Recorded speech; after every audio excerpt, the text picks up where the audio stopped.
Hello Facebook ads people, I'm Konstantinos and this is the Facebook ads breaking news podcast. Hello guys, another podcast 112. To be honest with you, I don't have any major topics today, except from the fact that we have the tariffs going back to normal and more people advertising again. I'm focusing mostly on the course. In the next weeks, most likely there's going to be one podcast which is going to be only for the course, and I'm going to show you all the different things that we're going to cover on the course. We're going to go step by step into the different chapters and discuss what you're going to be able to see inside the course. One thing for all of you, if you don't know it, you can join my Patreon. It's I think it's $19.99, something like this, $20 for a month, and you can have access to all the previous extra podcasts. So a lot of knowledge there, which is basically the second part that I'm answering questions and all of that from the comments that I have. So if you haven't done it and you want access to all the previous podcasts, feel free to go there. Now, before we go to your questions, I would like to, it's not going to be a very big podcast. As I said, we are having limited time now. We're trying to rush to prepare the main course. I think that all of you, you're going to love it. I have this graph, which is coming from one of my students from one of his stores. It's a little bit scary if you actually see it, because basically we're seeing that the tariffs went to normal, CPMs are rising, and he's dropping his spend in order for him to be able to catch up. The truth is that I have seen, after seeing this graph in other ad accounts, and I'm seeing the same thing, the CPMs are rising, which means that we're going to have more expensive ads and more people start advertising again on the US. So be careful, start monitoring your CPM. If you have good results, don't care about it, just monitor it in order for you to know if you start having some worse results, what's the issue. Let's go to your questions straight away. And let's start with this one. Says, hi Konstantinos, recently I've been having problems with ROAS. All my campaigns were performing badly. Last week I noticed bots visiting my shop because they were registering on my WordPress site, and I received notifications about it. So I added reCAPTCHA to prevent these bots, and my ROAS went from 0.7 back to 2+. That's the best ROAS I've had since January. To be honest with you, the fact that you have 2 ROAS plus says nothing. I would like to see for how long. Do you think reCAPTCHA could have caused this improvement, or it was just a coincidence? I don't like to talk with coincidences here, but I think also that this change cannot make a store going from 0.7 to 2 ROAS.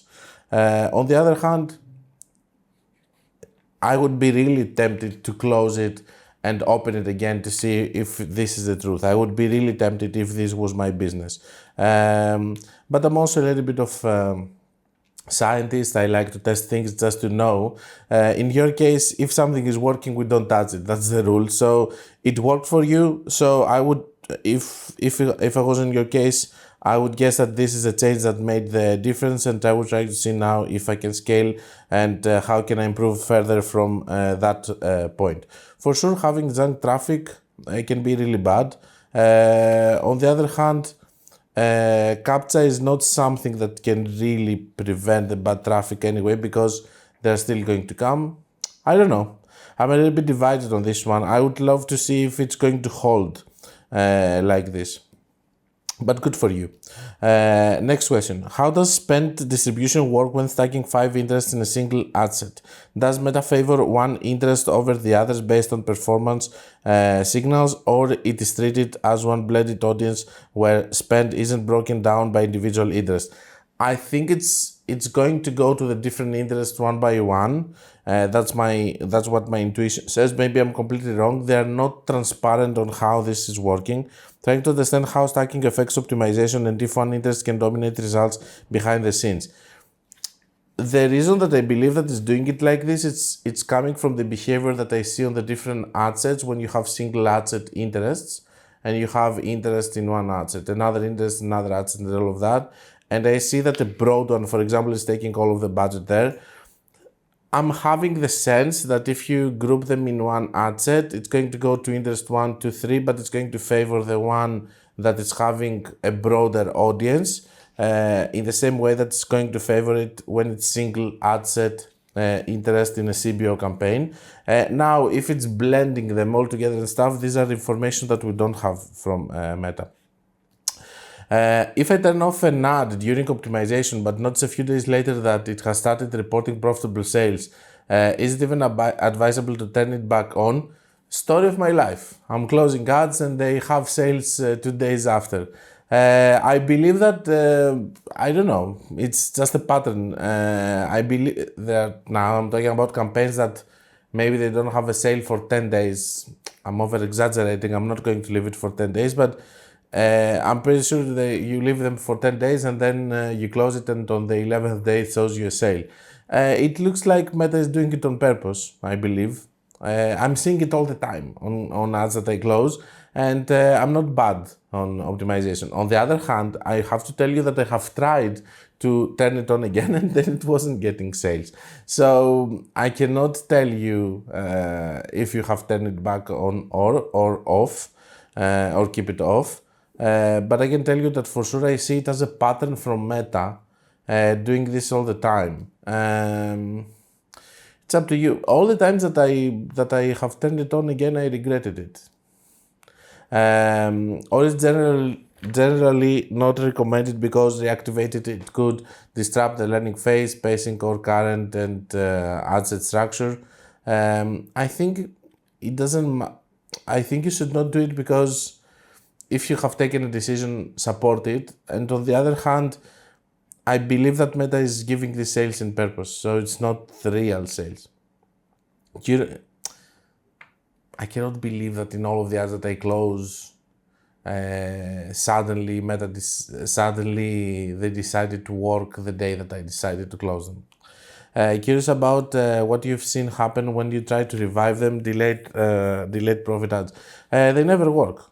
Like a ratio of 90% is not going to work anyway, even if you turn it on again. Konstantinos, I've cleared my schedule. I'm not going to read it. I know this message. He's asking when the course is going to come. We are aiming for the 15th of June to launch the course. Just to clarify, it's not going to be the full course. It's going to be a big part of it, and we will keep uploading stuff after that, but we have to start from somewhere. We have to start from the main base, which is going to be uploaded. Anyway, it's going to be lifetime access and stuff, and we're going to upload more stuff as the time passes by. Most likely in 1 month, everything should be uploaded. But I'm gonna start because everybody wants it and they wanna have access to the course. So I think on the 15th of June, we're going to be okay. I started one CBO with one broad, one stacked lookalike 10%, add to cart, initiate, checkout, view content, email list, and one stacked winning interest. The problem is broad asset is not profitable, but the late and interest assets are profitable. They all have same ads. Should I pause the broad overall the campaign is profitable? If overall the campaign is profitable, I wouldn't close it. I wouldn't touch it. I would wait to see what is going to happen. On the other hand, I don't have a lot of information, how much they're spending, which one is the dominant and all of that, so I cannot help you further, but if the campaign is profitable, I wouldn't touch it. Even if one of them is not getting any sales, I wouldn't touch it if it's profitable, because most likely it's going to become worse. Hi, I'm not sure I understand the difference between ASC and CBO anymore since the recent Facebook updates. ASC, so right now, before the rolling of the changes, ASC was advantage shopping campaign, and it was this preset campaign that we had campaign and ad set being the same, and we have several ads. We could not do more than one ad set. Basically, the ad set and the campaign was the same thing. It was on the same thing with preset. Now, they unified the manual and the ASC advanced shopping campaign, and they made it a new ASC, which is called advanced sales campaign. In advanced sales campaign, we have the option to do CBO, which is advanced plus budget, which is different ad sets that the budget is going to be distributed on from the campaign to the ad sets. And we have ABO also, which is ad set budget optimization, which means that you can set the budget on the ad set level, and each ad set has its own budget that you're going to decide, and not the campaign, not the algorithm is going to decide, which is the case and what is happening with CBO.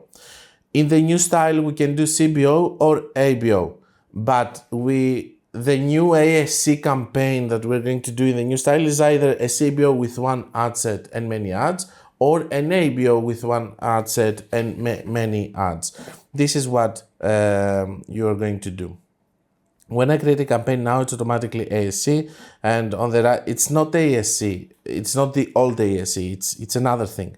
On the right side, under campaign score, it says advanced plus sales campaign on. So what's the difference between ASC and CBO? Since they both use campaign budget. When we talk about CBO also, we talk about several ad sets, okay? And by the way, here you can do an ASC CBO with a new style, because you can do many ad sets. In this advanced sales campaign, you can do a CBO, okay? The difference is another thing. The old ASC, the shopping campaign, is a completely different thing. Meta screwed up completely here. They made them have the same name. I have so many videos calling it ASC, and in 3 years they're going to ask me, what is this? Okay, they completely messed up. They could have called it in another way. Because if they have called it another way, I could tell you ASC is an old style campaign that we used to have. You know, now it's ASC, and it's going to be so confusing. Konstantinos, we experienced something weird recently. A few different ads in our older campaigns received delivery errors, and the explanation is that they had not received conversions for a long time and so cannot be delivered.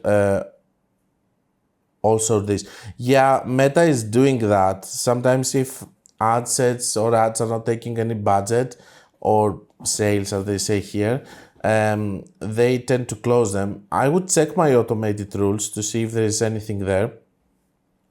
Weird Part is one of the ads that was best performing one for its advanced plus campaign. End up turning this back on without duplication. Delayed delivery notification showing active after a few hours, but email come days later that they are now active. And then performance was good for 2 days. Suddenly huge CPM spikes last 2 days and bad results. Yeah, they reset it. Now making any change to let settle, but have you experienced this before? Yes, I have seen it. It's annoying, but I haven't seen it with a winning ad. Most of the times they close ads that they don't have spend or any sales. I have seen rejecting always my best ad. So even if there is not a valid reason, when they reject an ad, is always going to be the best one of the campaign. And then I will ask for a review, but it's not going to be the same, blah, blah. It's always a problem with Meta. You always have to deal with a problem. Noticing also, I'm getting Instagram Meta business ads about how to avoid ad rejection, checkout or ad policies, but we don't see any rejection ads or anything like this except this situation. Okay, I think you have to be patient with it, but don't expect it to go back to the crazy days that you have and the crazy good results that you had with it, because I think it's gone. Hi Kay, I'd really appreciate your thoughts on this. Meta says they have a smart pixel, much smarter than we are. Okay, one that knows exactly who our customers are and when they are most likely to make a purchase, if it's trained and if we give it proper data. They say their pixel improves over time with more data. Ours is 4 years old with millions spent, but when we looked at our advanced plus campaigns, we noticed something worrying. Reach. The number of people who saw the ad was massive, but content views, the number who actually clicked through to our product page, were under 0.1 of that. Now, let me clarify something. If I have a pixel, which I was selling this, okay, and I have a pixel which is having a spend of 4 million, then I have a trained pixel for this.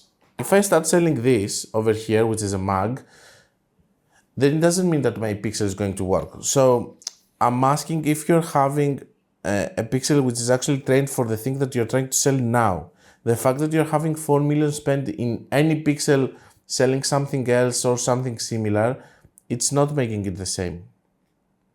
And here I'm sensing that you did a broad audience and Facebook doesn't know who to target. This is what I'm feeling over here. With manual targeting, all the creatives are completely bad, okay, and nobody's clicking them. With manual targeting, we still get 6 to 8% of people to view the page, but now Meta is pushing us to hand everything over to the dumb pixel that's clearly playing guesswork and clearly isn't performing. When broad targeting is not working, I always feel like it needs a little bit of more training, you know, because broad targeting should work eventually. Also, your niche. What kind of niche do you have? If you are on makeup, maybe even 4 million, it's still not enough to overcome other companies, for example, in massive niches. All of this, of course, it's speculations, okay? I would love to see the ad accounts to know better. I'd really appreciate your thoughts on this. Moreover, I'd love to know if you're seeing similar leads with corner view results for your advanced plus VS manual campaigns. Only on untrained pixels, I can see that. And your thought on exactly how smart this Meta pixel really is.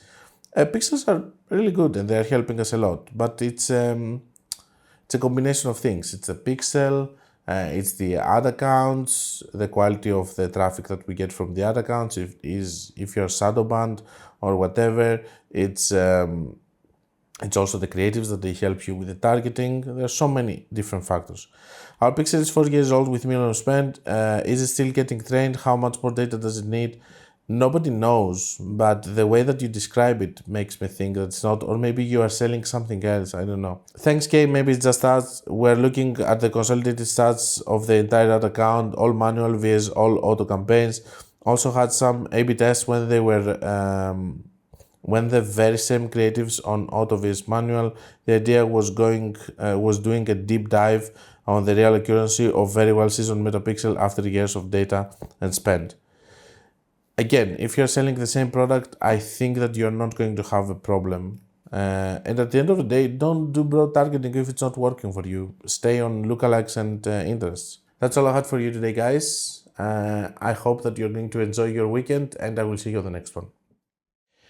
This is the end of the first part of the Facebook Ads Breaking News podcast. If you don't want to miss the second half of the podcast, where I'm answering all the remaining questions of the week, visit my Patreon page following the link on the description.